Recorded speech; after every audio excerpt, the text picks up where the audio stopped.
पालक की तो आपने बहुत अलग अलग तरह की सब्जियां ट्राई की होगी, लेकिन क्या आपने कभी इस तरह से पालक और बेसन की सब्ज़ी को ट्राई किया है? एक बार ट्राई कर लिया ना तो आप इसके फ़ैन हो जाएंगे।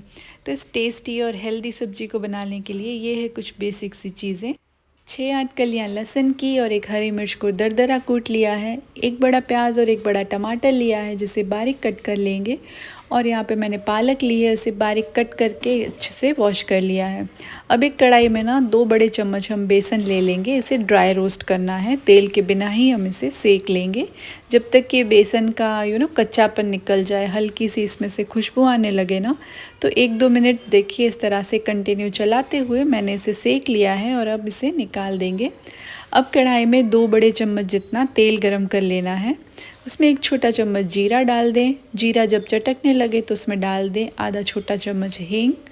और उसके बाद ना यहाँ पे क्रश की हुई जो लहसुन और हरी मिर्च है ना वो हमें डालनी है।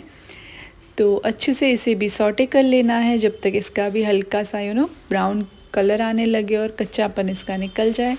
साथ ही अब प्याज ऐड कर लेंगे और प्याज को भी कुछ देर चलाते हुए हमें भून लेना है जब तक कि ये हल्का सा ना गुलाबी कलर का ना हो जाए।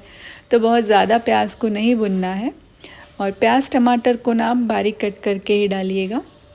अब टमाटर भी यहाँ पे मैंने ऐड कर लिया है। अब मसाले डाल देंगे रेगुलर वाले हमारे, नमक, हल्दी, लाल मिर्च का पाउडर और धनिया पाउडर। ज़्यादा कुछ मसाले इसमें डालने की ज़रूरत नहीं है, ये सिंपली ही बहुत ज़्यादा टेस्टी लगती है। अच्छे से सारी चीज़ों को मिक्स कर लें। और अब ना हमें टमाटर को गलने देना है, तो हम क्या करेंगे, इसमें 1 बड़ा चम्मच पानी डाल देंगे और इसे अच्छे से मिक्स करके ना कुछ देर ढक देंगे, जिससे कि मसाला जलेगा भी नहीं और टमाटर भी बढ़िया तरीके से हमारे गल जाएंगे। तो चलिए इसे कुछ देर के लिए ढक देते हैं। और बस 2 से 3 मिनट में ही ना टमाटर देखिए 90% कुक हो चुका है, ये मसाला हमारा पक चुका है। ये देखिए कितने सॉफ्ट हो गए टमाटर। आप ऐसे ही अगर ढक के रखते ना तो मसाले जल सकते थे, लेकिन थोड़ा सा पानी डालने की वजह से ये बढ़िया सा गल चुका है। अब हम इसमें पालक डालेंगे। तो पालक ना बहुत जल्दी गल जाती है, अगर टमाटर के साथ डाली होती ना हमने तो ओवर कुक हो जाती, इसलिए हम बाद में डालेंगे। अच्छे से इसे भी मिक्स कर लेंगे और अब ना 2 से 3 मिनट में ही पालक गल जाएगी हमारी।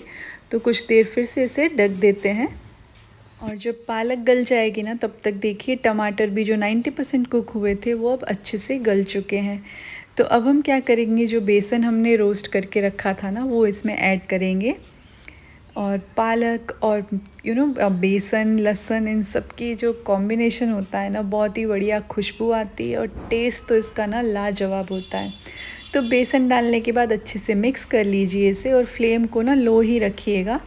और कोई भी इसमें लम्स वगैरह नहीं बनने चाहिए। आप देखेंगे कि जैसे ही हमने बेसन डाला ना, जो सारी नमी थी पालक और टमाटर की वो इस तरह से सूखी सब्जी में कन्वर्ट हो जाती है, देखिए। और इसे ना बेसन तो हमने पका लिया है, रोस्ट कर लिया है, तो बस अब कुछ 2 मिनट के लिए 1-2 मिनट में ही ये सब्ज़ी तैयार हो जाएगी अब। तो बस इसे ढक दिया था और ये देखिए कितनी बढ़िया सब्ज़ी हमारी बन कर के तैयार हुई है। गर्मा गर्म रोटी के साथ या फिर पराठे के साथ इसे इंजॉय करें।